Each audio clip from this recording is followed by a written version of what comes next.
She felt Tyler before she saw him. It was the particular prickling at the back of her neck that she had spent 2 years learning to recognize, and then 2 more years trying to forget. The kind of awareness the body holds onto long after the mind has decided it is done. Nora Voss stood at the edge of the silent auction tables in the Meridian Hotel ballroom with a glass of sparkling water.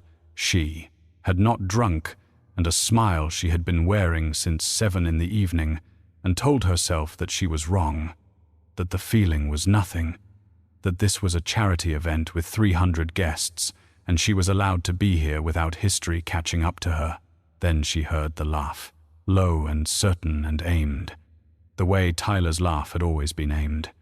And she turned, and there he was across the room in a navy suit, looking directly at her with the expression of a man who has just found something he did not know he was looking for. She did not move. She had learned that from Luca. In the way that people learn things from watching someone do them, rather than being told, when a situation is moving toward you, you do not step back from it. You let it arrive.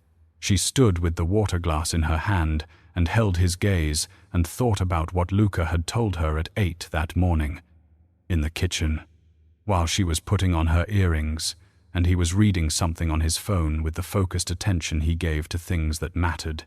"There may be someone at the event tonight who knows you," he had said, without looking up, using the particular tone he used when he was telling her something he had already decided she needed to know. "If something happens, don't explain yourself. Just stand." She had asked him what he meant. He had looked up then, and what was in his face was not alarm, which would have been reassuring in its own way, but something more deliberate than alarm. "I mean exactly what I told you," he replied. She had not pushed further. She was still learning how much of Luca Vitale existed in the space between what he chose to say and what he chose to leave out. Tyler crossed the room toward her with the unhurried ease of a man who has never once had to reckon with the possibility that he might not be welcome somewhere. He was handsome in the polished, familiar way she had once found reassuring and had come to understand was something quite different from actual substance. 3 years ago she had thought his confidence was strength. She understood now that it was something much simpler, the absence of doubt that comes from having never been wrong about anything that truly mattered. Because nothing that truly mattered had ever been allowed to get close enough to touch him. He navigated the space between them with the ease of someone who had already rehearsed his entrance, which she understood was not an exaggeration. Tyler did not go anywhere without knowing in advance how he intended to arrive. He stopped a few feet from her and looked at her from her face down to her midsection and back up.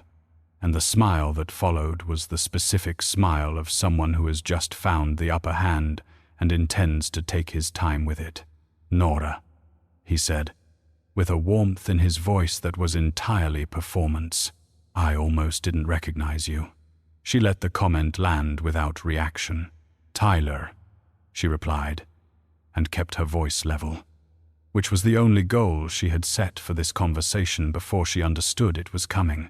He looked at her again, the same slow survey, and this time he did not bother keeping the smile off his face. "I heard you'd been doing well," he told her. The heard had the specific weight of someone who has just fabricated a source. "I have to say, though, this is..." He paused, and the pause was for the people nearest to them. 3 women at the adjacent silent auction table who had gone quiet in the way that people go quiet when they understand entertainment is being provided. "This is a lot to navigate alone."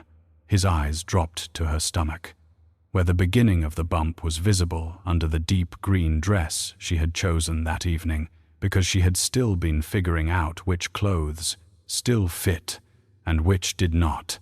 The implication in his look was not subtle. It was designed not to be subtle. It was designed to be heard. Nora thought about what she was not going to say. She was not going to correct him. She was not going to explain. She was not going to reach for her phone, or gesture toward the room, or do any of the things that would have constituted proof in the way he was clearly waiting for. She had been in this moment before. Not this exact shape of it, but the shape underneath. The moment where Tyler Marsh stood in front of her with the comfortable assumption that she was smaller than he was, and that the distance between them proved it. She had reacted before, defended herself, tried to make him understand. She understood now that trying to make Tyler understand something he did not want to understand was not a strategy. It was a donation of energy she was no longer in the business of making.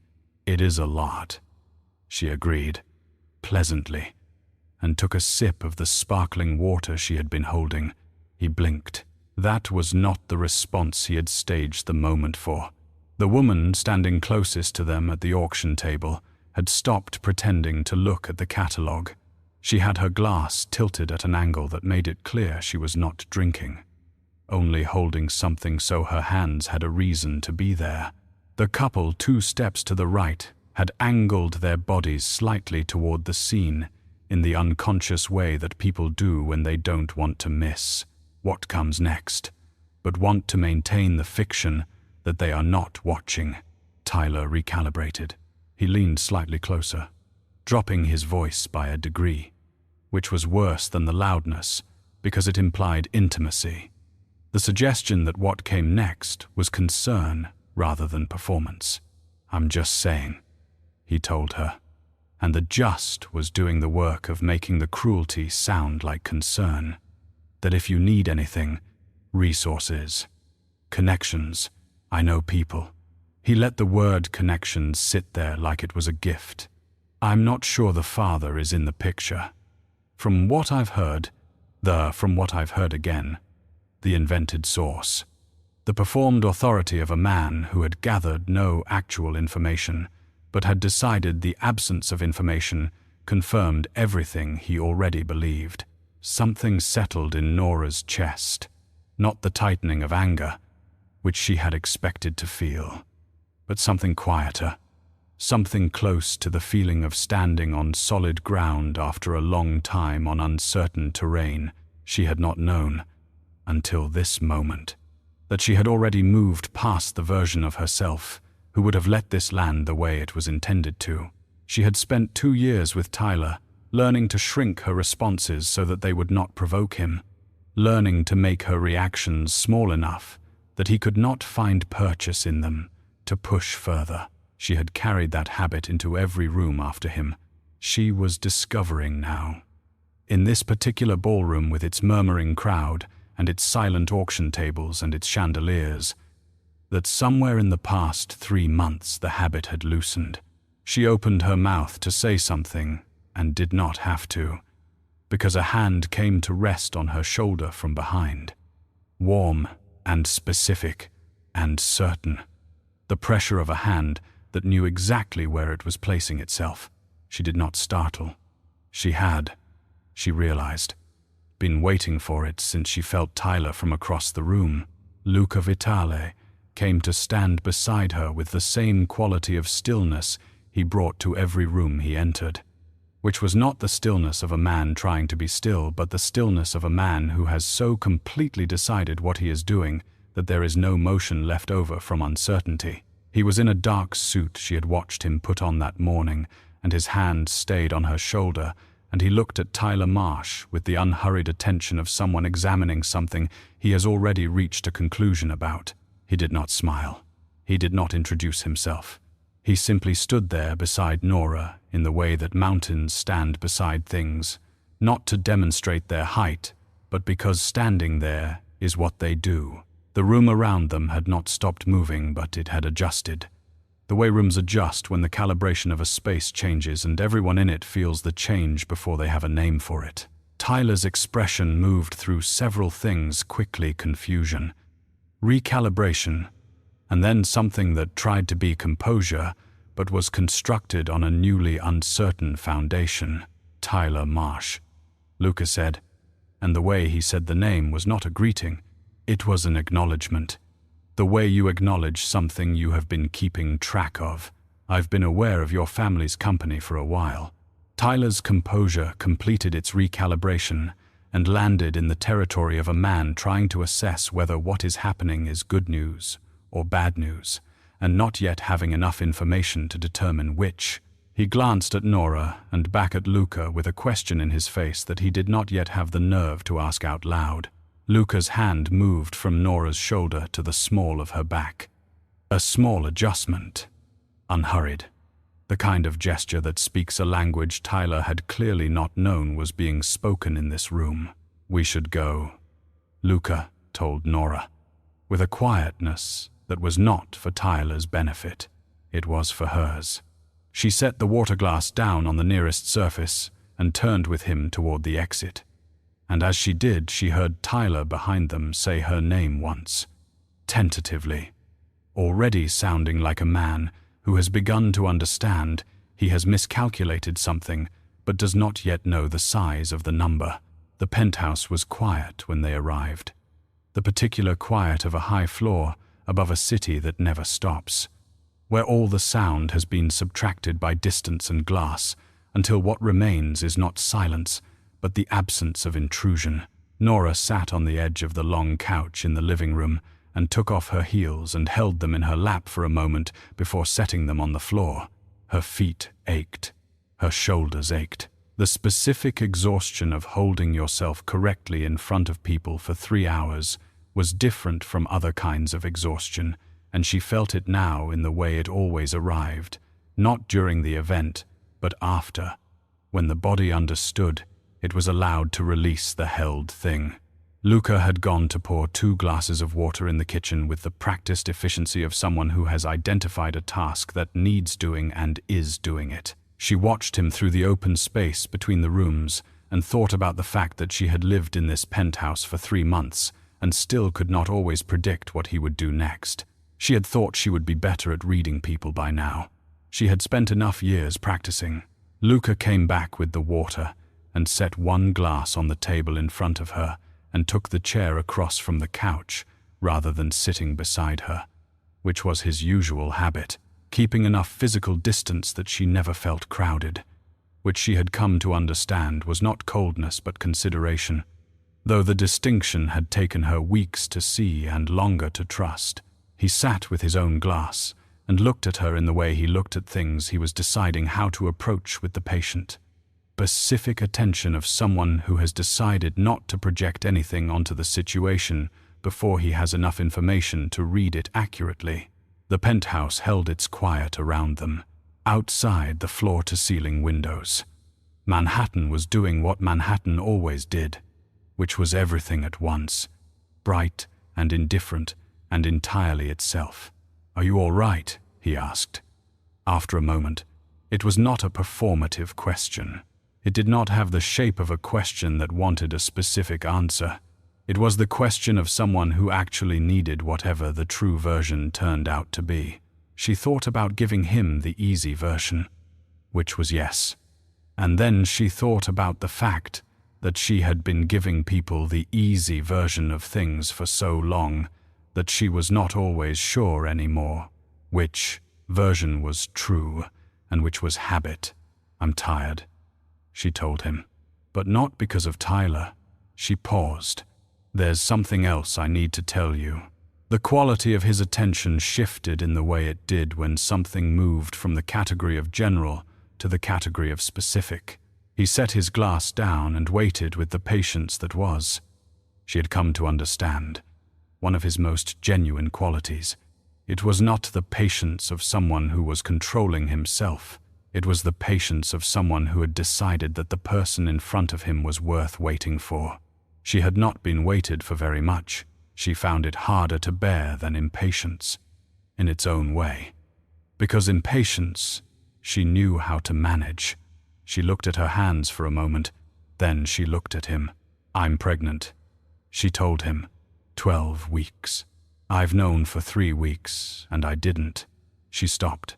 I wasn't sure how to say it. The sentence she had been carrying for 21 days.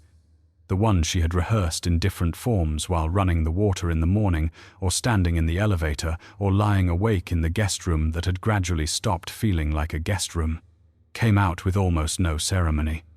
and she was surprised to find that the surprise of that was its own kind of relief. Luca did not move immediately. He held the stillness that was his natural state and looked at her with an expression she had not seen from him before. It was not one of his managed expressions, not the controlled attention he wore in meetings or the contained neutrality he wore in difficult conversations. It was something more unguarded than that, and it was gone before she could fully read it, replaced by the composed attention he was more comfortable with. 12 weeks, he said, quietly, not a question, an acknowledgement, the way he received most information, first, by letting it arrive before he decided what to do with it. She watched him process it and thought, here is where the hinge is.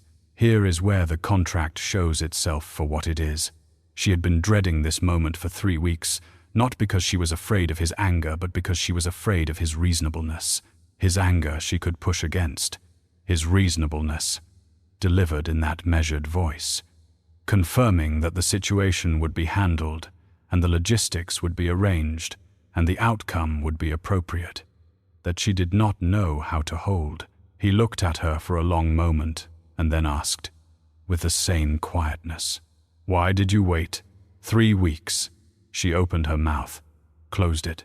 "I didn't know how the contract accounted for it," she told him, and heard how it sounded as the words left her, which was smaller and more honest than she had intended. Something moved through his face. She was getting better at reading the things that moved through his face quickly, but she was not yet good enough to name all of them. He stood and walked to the window and stood there with his hands in his pockets, looking out at the city for a moment. And Nora sat on the couch and watched his back and thought, this is the version I was afraid of. The version where he is too composed to be anything but impossible to reach.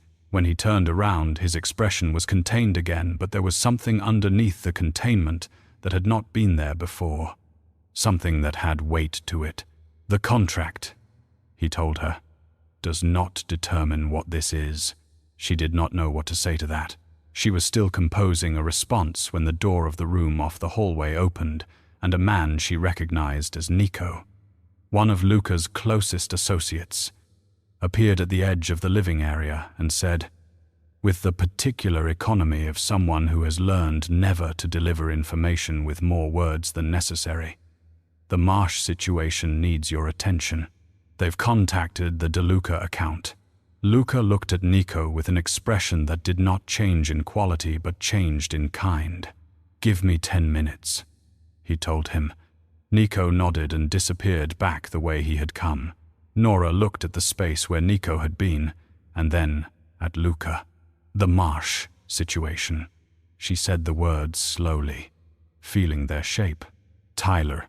Luca's expression did not shift. "It's a business matter," he told her. "It doesn't involve you." She held his gaze. "He's my former partner. If his family's company is in some kind of dispute with yours, it involves me whether we want it to or not." He looked at her for a moment, and the look was the one he used when he was deciding how much to say, which she had learned to recognize because it always had a specific quality, not evasion, but selection. "We'll talk about it," he told her. "When I'm back." He picked up his jacket from the chair and crossed the room, and at the doorway he paused and turned. "The other thing," he noted, and the way he framed "other thing" was careful. "The way you handle something you do not want to damage by naming it wrong. We're not done with that conversation." Then he was gone, and she was left alone with the quiet penthouse and the city outside and the specific feeling of a conversation that had ended at the exact point where it needed to keep going. She sat for a long time after he left. The glass of water he had poured for her was still on the table.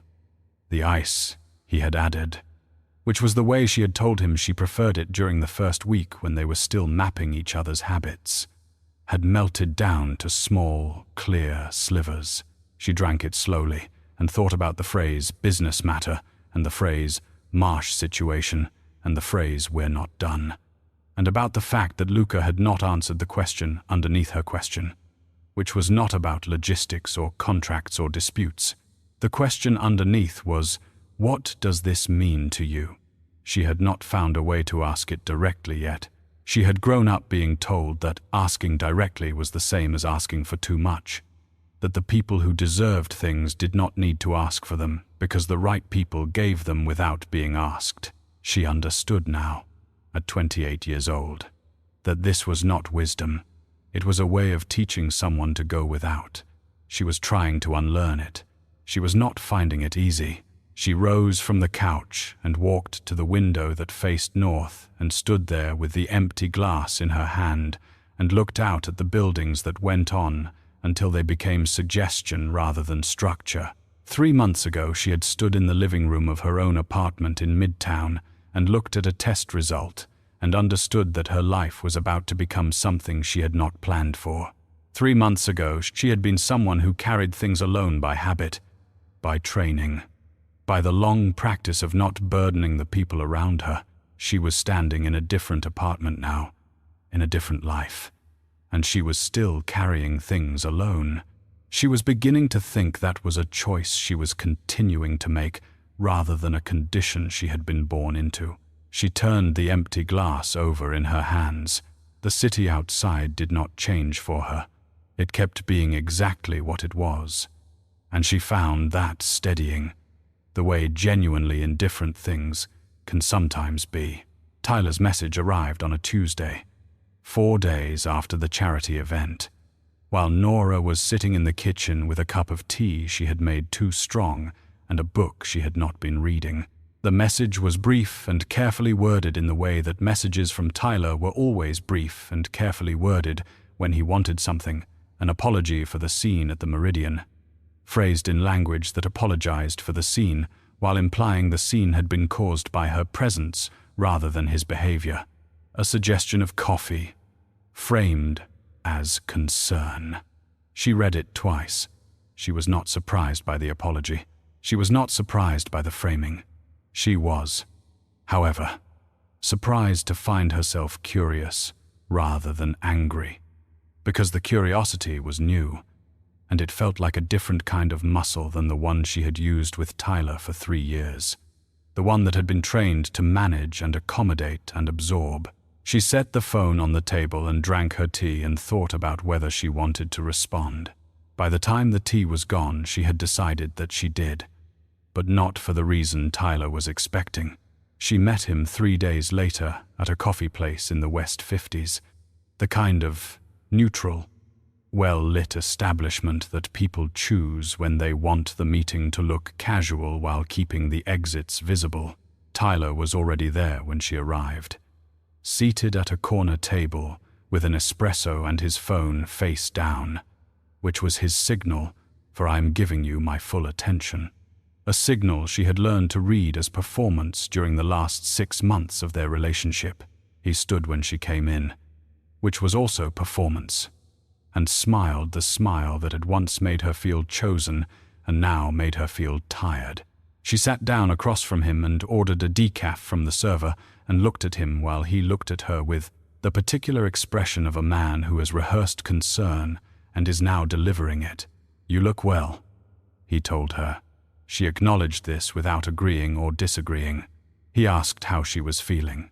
She told him fine. He asked about the pregnancy in a way that was designed to sound gentle and was actually a question dressed in the clothes of gentleness, which is different, and she gave him the minimum of what was true, that she was in good health and well taken care of. Then Tyler asked about Luca. He did it casually, the word placed in a sentence about the event, as if it had arrived there naturally rather than been put there. "The man you were with," he noted, with the careful tone of someone pretending to have no investment in the answer. "Vitale," he said. She had not told Tyler Luca's last name at the event. She thought about that for a moment. The way she was getting better at thinking about the small things that did not fit, and kept her expression level. "He introduced himself," she asked. Tyler shrugged. Someone nearby mentioned him. She accepted this without accepting it, and turned her coffee cup a quarter turn on its saucer. Tyler continued. The questions coming in, the rhythm she was beginning to recognize, not clustered, but spaced. arriving through the conversation at intervals calculated to seem incidental. He asked about how long they had known each other. He asked what Luca did. He asked, in a way wrapped so tightly in social pleasantry that the question itself was almost invisible, whether Nora had any sense of his business interests in the construction sector. She answered nothing of substance. She made her answers the shape of answers without being answers, a technique she had learned from watching Luca and had not yet told him she had learned. She thought, on the taxi ride home, about the pattern of the questions, not the content of them, which individually could have passed for ordinary curiosity. But the pattern, the direction they kept returning to, the specific territory they kept trying to map. Luca's business interests, the construction sector, the Vitale family's investments in the Northeast. She thought about the phrase Marsh situation that Nico had used with the economy of someone referring to something already defined, already categorized, already in progress.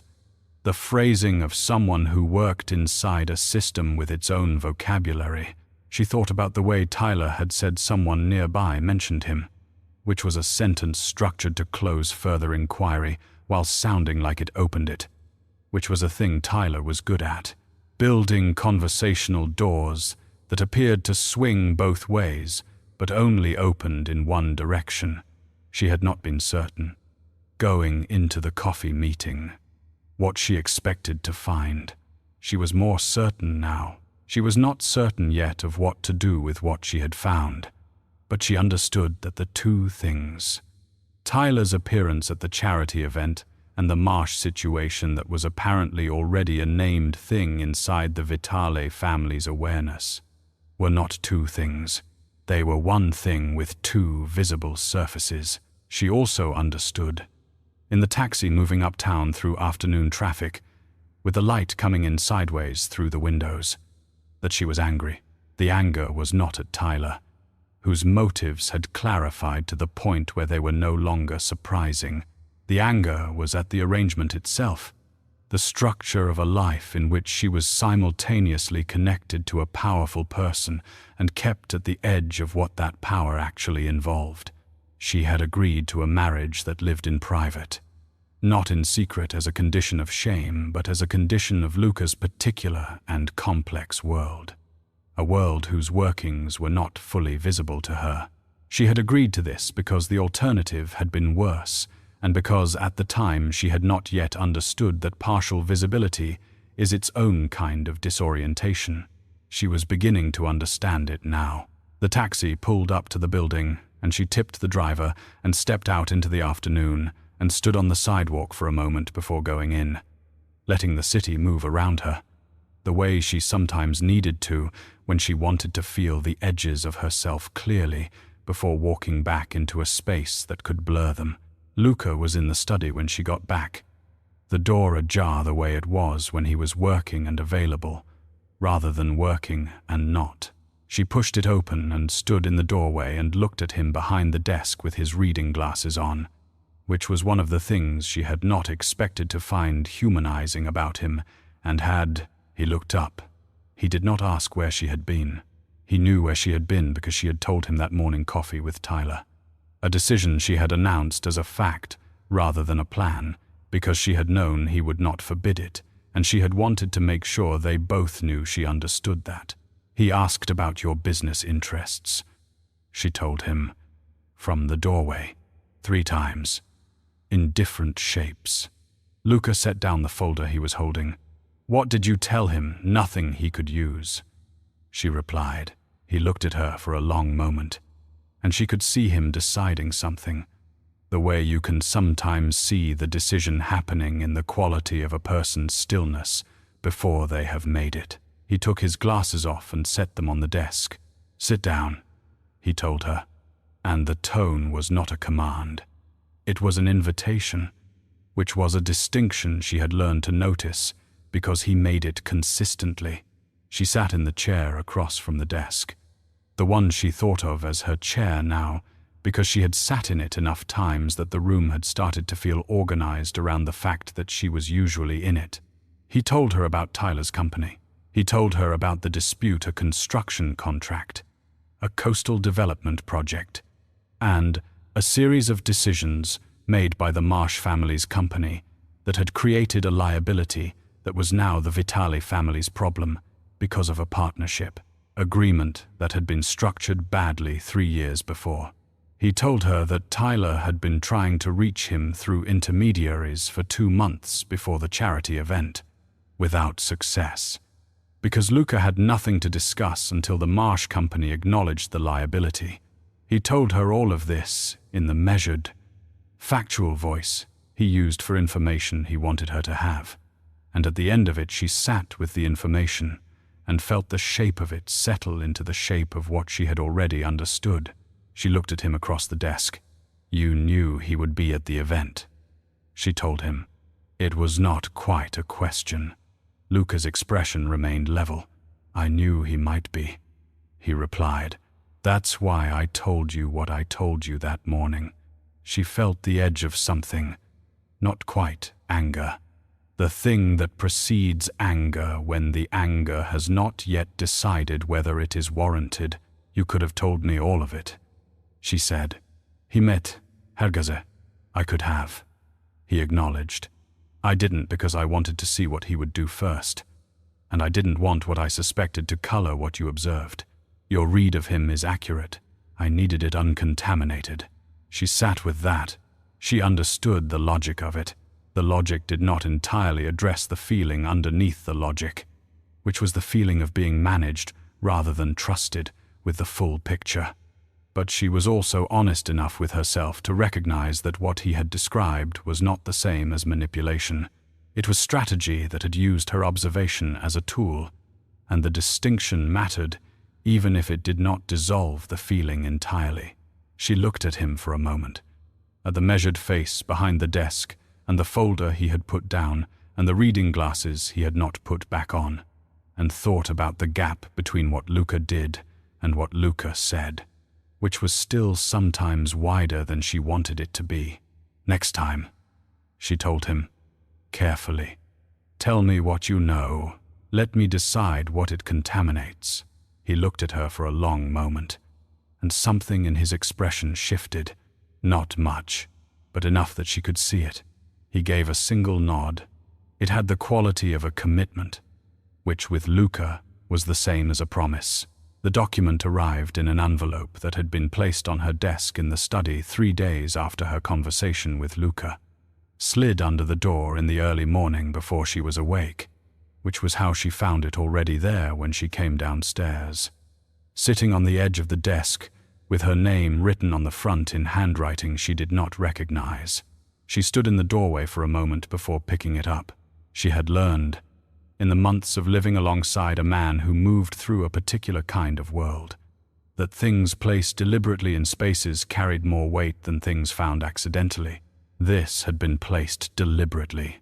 She took it to the kitchen and made coffee before she opened it, which was perhaps a form of preparation, and then she opened it and read it at the kitchen table while the coffee went slightly cold beside her hand. The document was 8 pages, and it was not difficult to understand.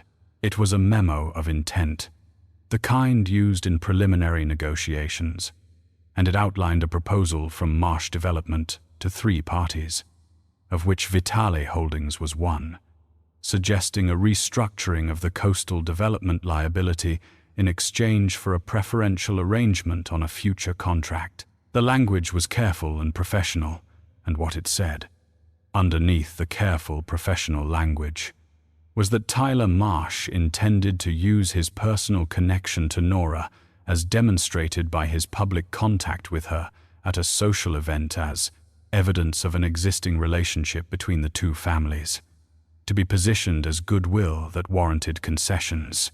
There was a section, 4 paragraphs in, that referred to Nora by name, not as Luca's wife, as Tyler's former partner, with the implication that the connection was current and ongoing and that both families were aware of it. It did not say that Tyler was using her. It was structured so that it did not need to say it. The structure said it without words. She set the document down on the table and looked at the window for a while. The morning was grey and cold in the way that late November mornings in New York are grey and cold, which is to say, entirely and without apology. She was not surprised, exactly. She had understood, in the taxi coming home from the West 50s, that Tyler's coffee invitation had not been personal.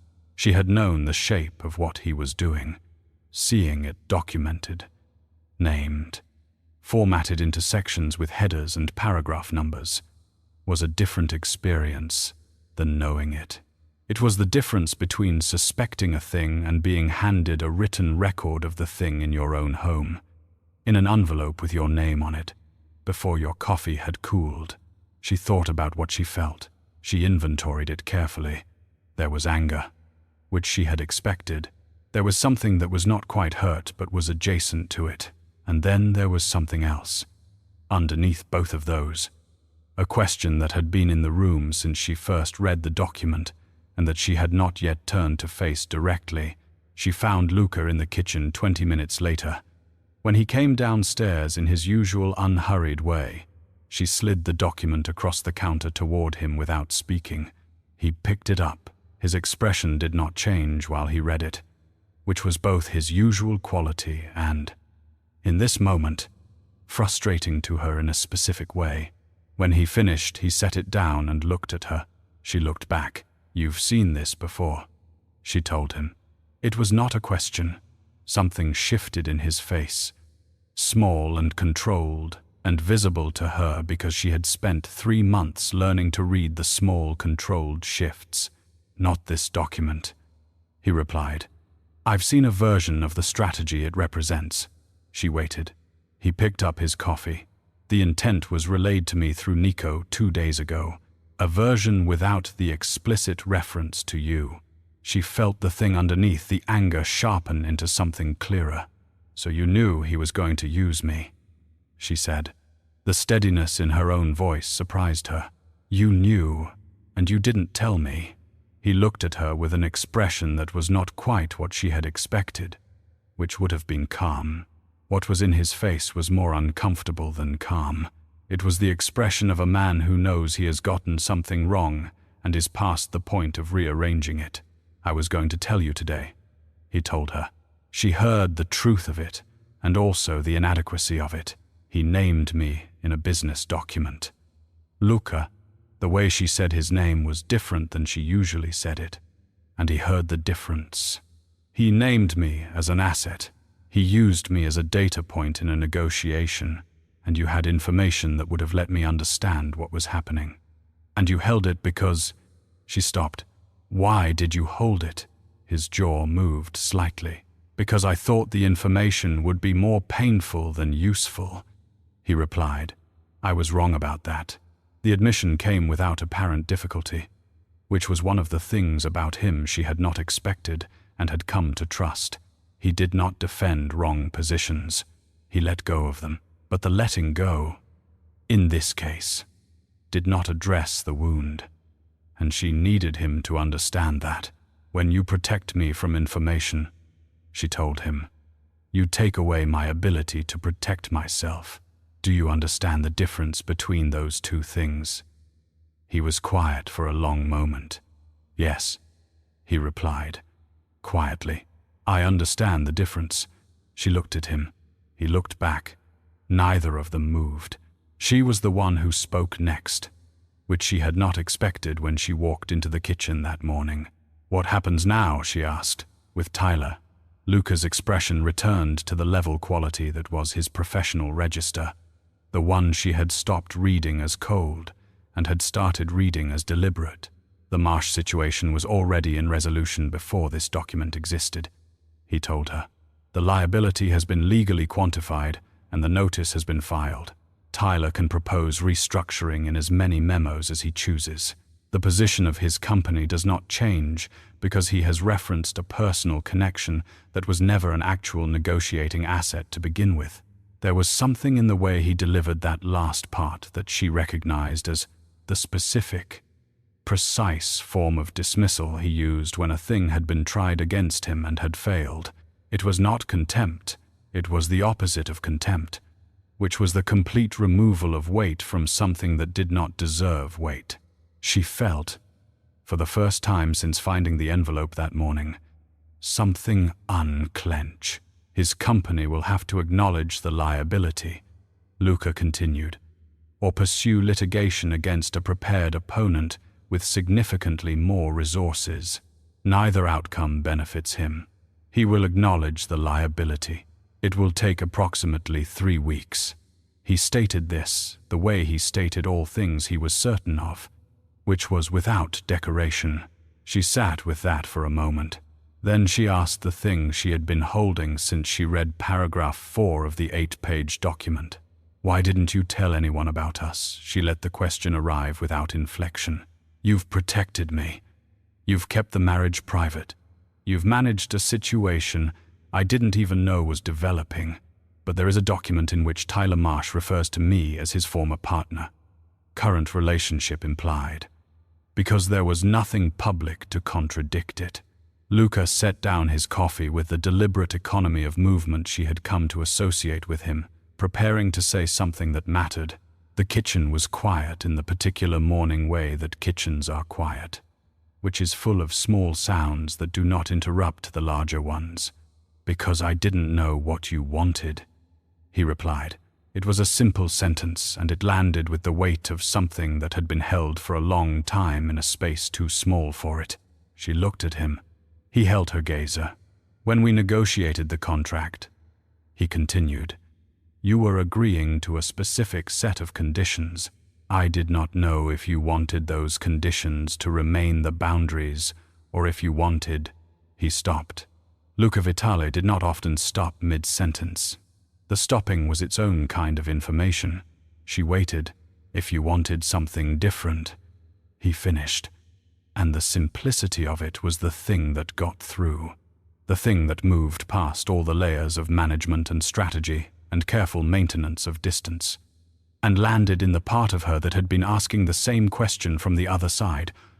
"What does this mean to you?" The morning held its grey light outside the window. The document sat on the counter between them with its 8 pages and its paragraph headers and its careful language, already losing the power it had carried when she first read it, because the thing it had forced into the open was more significant than the thing it had tried to do. She looked at him across the kitchen counter and thought about 3 months of parallel silences. 2 people in the same space, keeping the same secret from each other, both of them afraid to name it in case naming it destroyed it. "I was afraid," she told him, and the admission came out simply, which was how the true ones usually came, that if I told you about the pregnancy and you responded with logistics, I would understand something I wasn't ready to understand. He was very still, and now he asked. She thought about the document on the counter, and Tyler's name in paragraph 4, and the fact that this man across from her had made a wrong decision out of trying not to hurt her. Wrong was not the same as indifferent. She had spent 3 years with someone who had been indifferent and had learned every shape of what that looked like. This was not that shape. "Now, I'm asking you," she told him. "What do you want? Not what the contract says, not what the situation requires. What you want." The silence that followed was 3 full seconds, which in a quiet kitchen is a long time. He did not look away from her during any of it. "I want this," he told her. "What we have become, not what we agreed to." He reached across the counter and put his hand over hers, the same way he had put his hand on her shoulder in the Meridian ballroom. With the certainty of someone who has made a decision and is no longer managing anything around it, she looked down at his hand on hers and thought about the word "become," which was the most honest word he had used in 3 months. Because becoming is what happens when 2 people stop managing the distance between them and let it close. She did not move her hand away. She turned it over. 3 weeks passed, which was the amount of time Luca had predicted it would take. And on a Thursday morning, Nico forwarded a document to the study where Nora was sitting with her tea and her laptop and informed her, with the economy of a man who had learned that information delivered cleanly was more useful than information delivered with ceremony. That Marsh Development had acknowledged the liability in full. The acknowledgement was 2 pages and bore the signature of Tyler Marsh Sr. rather than Tyler Marsh Jr., which told its own story about what had happened in the Marsh family offices over the preceding 3 weeks. The kind of story that does not need to be told directly to be understood by anyone who has been paying attention. She read it once and set it aside. She did not feel triumphant. She felt something quieter than that, closer to the feeling of a thing being resolved rather than a thing being won, which was a distinction that mattered to her more than it might have at an earlier point in her life. She had spent time with Tyler thinking in terms of winning and losing, in terms of the scoreboard rather than the direction of travel. The difference, she was understanding, was not incidental.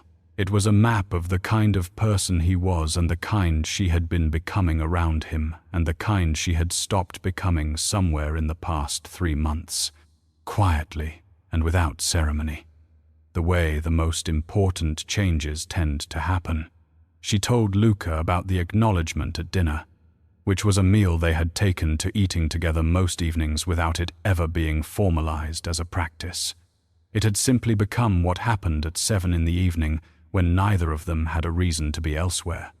The way certain things become habitual, not because they are decided, but because they are chosen, often enough that the choosing stops requiring effort. He nodded. The way he nodded at things that had arrived on schedule. She watched him across the table and thought about what she had learned about him in 3 months and what she was still learning, which was a list that continued to surprise her with its length. She had known, going into the arrangement, that he was controlled and precise and powerful in the particular way that certain people are powerful, not loudly but structurally, in the way that the load-bearing parts of a building are powerful, the parts that hold without demonstration. She had not known that he listened to classical music when he read late at night, or that he kept 3 books going at once and was unapologetic about it, or that he had a habit of remembering small details she had mentioned in passing and incorporating them into decisions without announcing that he had done so. She had not known any of these things, and knowing them had changed the shape of him in her understanding from something formidable to something formidable, and also, recognizably, a person she had found, over time, that these small things were the largest ones. "I've been thinking," she told him, setting down her fork, "about what comes next." He looked at her with attention that was, as it always was with him, complete. The contract was for a set of conditions. She continued, "Those conditions have all changed. The debt is resolved. The circumstances of my father's situation are resolved. The original terms don't describe anything that currently exists." He was very still in the way he was still when he was listening most carefully. "What I'm trying to say," she told him, "is that there is no longer a contract. There is only what we have decided to be to each other." She paused. "I'm deciding," she said, more quietly. "I'm telling you that I'm deciding." He looked at her across the remains of dinner, across the particular intimacy of a table where 2 people have sat together often enough that the ritual has begun to feel like its own kind of language. And what was in his face was the thing she had begun to learn to read, the thing that lived in the space between what he said and what he meant, visible now where it had been invisible before. He said, "I decided 3 months ago." She held the sentence and turned it over. He had not named the moment, not the dinner where they had sat for 2 hours after finishing the food just talking, not the morning she had found him in the kitchen, already knowing how she took her coffee. Not any specific exchange she could point to as the one.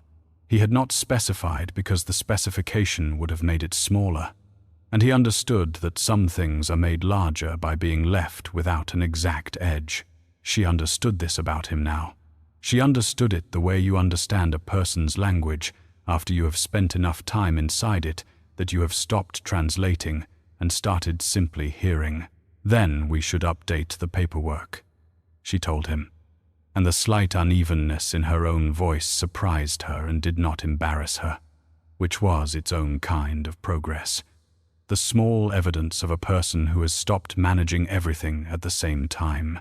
Something moved in his face that was, she was almost certain, the closest thing to warmth that she had ever seen there, which was not because he was incapable of it, but because he kept it for things that earned it. He pushed back from the table and came around to where she was sitting and crouched down to be at her level, which was a gesture she had not seen from him before, and which rearranged something inside her chest in a way she felt physically. He looked at her with the directness he reserved for things he had decided were too important to be said at any angle other than straight on. "I want to be clear about something," he told her. "The child is mine, which is biological fact. But what I mean when I say that is something different from the legal definition.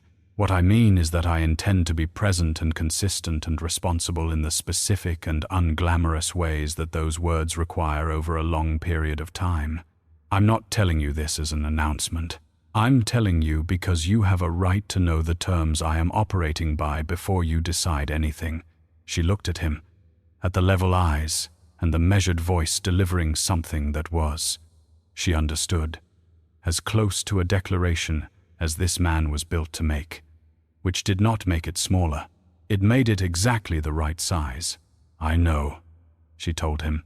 He looked at her. "I've known for about 6 weeks," she added.